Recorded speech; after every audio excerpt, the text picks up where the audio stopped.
company of this chapter of Toastmasters and is enthusiastic about continually growing as a speaker, as we all are, right? Please help me welcome Daniel with his 5th speech called, Is Your Dream a Loud Gong or a Faint Whistle?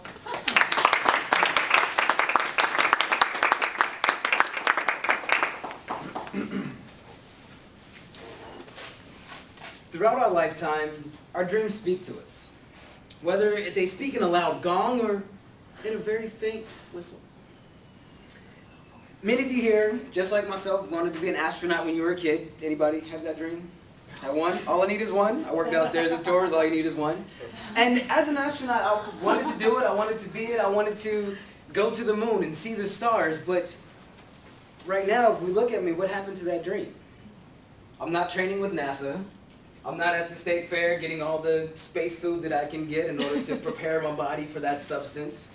And I'm not pretty much trying to experience the G-forces of what it takes to go to the moon because I'd probably lose my lunch. And those that know me, I like to eat, and it would be pretty hard to find the lunch when I've lost it and have to go back and get it and don't want to go there. So again, why am I not chasing that dream?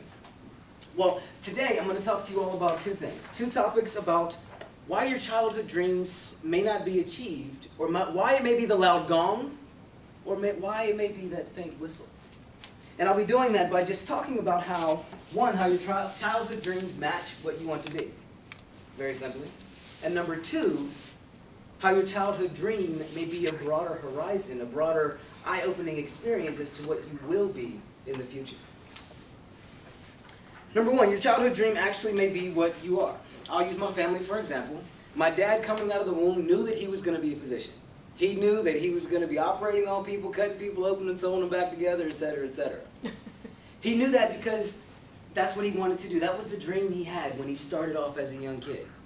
He always had a job from the age of 12. He had a job helping his granddad park cars, cutting grass, making his own money, paid his way through high school, went to a private high school, paid his way through college without his parents' support. He knew that in order to get to the dream of being a physician, that he'd have to do what it takes. That he'd have to have that diligence, that perseverance to take it to the next level to be successful. And now, today, he's a physician. Got a successful practice in rural northeastern North Carolina, where a lot of people say that they couldn't make it, but his diligence from the beginning as a kid worked his way up to his success as an adult. Second person in my family, my brother. My brother is so gung-ho that he's going to be the best actor in the world. It's phenomenal. We moved out here about 2 years ago, and from the age of 5, he said that he was going to be an actor. From the age of 5, he said that he was moving to California to be with the Hollywood stars, with the movie stars, the glitz and the glam. Now, everybody has a sibling that may have said that as a kid and wondering where it came from, what it stemmed from, what happened, but as a kid, he was directing little plays for the family during Christmas time. As a kid, he was getting in front of people and having an audience pretty much be wowed by his enthusiasm, by his love for what he was doing, while at the same token, building that dream, because he already knew what his dream was going to be, what he wanted his dream to end up being accomplishing. Now with my brother, we moved out here, as I mentioned, 2 years ago. We pretty much dropped everything. He went to a thing called Pro Scouts. You guys may have heard of that. They have model agents and actors agents and a few other things, and he didn't make it. But since he didn't make it, his diligence in talking to the acting coach that was there was to submit every single day his picture and why he feels that he could be the best actor in the world.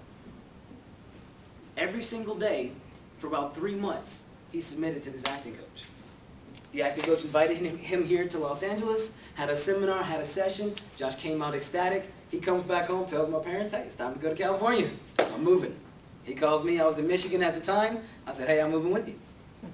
Because I knew that my dreams, and I'll touch on this in a minute, you'll see the connector points. My dreams were going to rest in having that go-gettedness, having that ability to reach out and just have that change and broaden my horizon. So the next point was those that have the guts to make your dream dictate your worldview. We'll touch on my mother. My mother grew up again in rural northeastern North Carolina. She helped shuck corn, pick tobacco. Those are from the country know it's called tobacco. You have to get the cotton and all that stuff. Help my grandparents in the garden and in the field.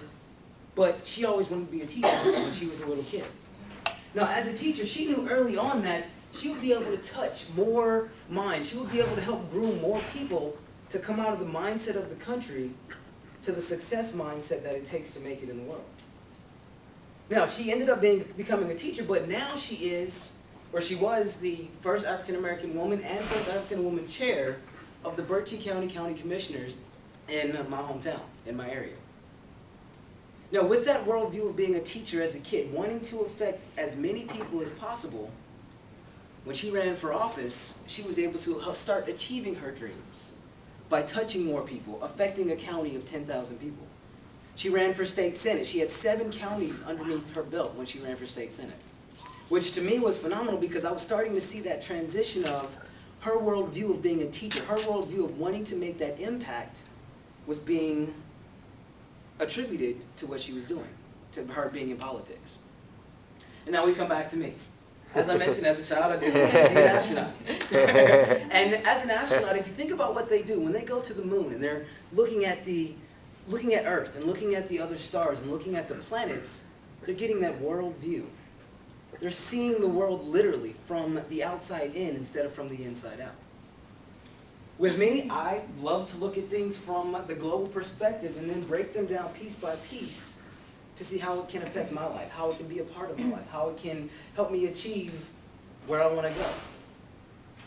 In having that worldview, I made sure that I listened to what my great-grandma said.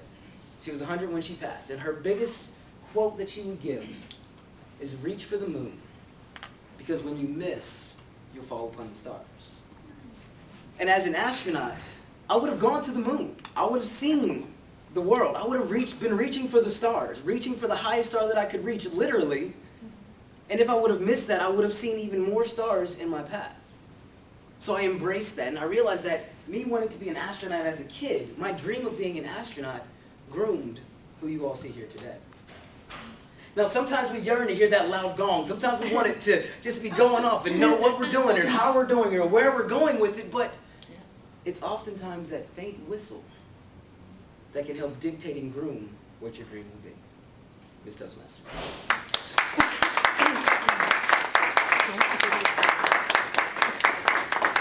Well done.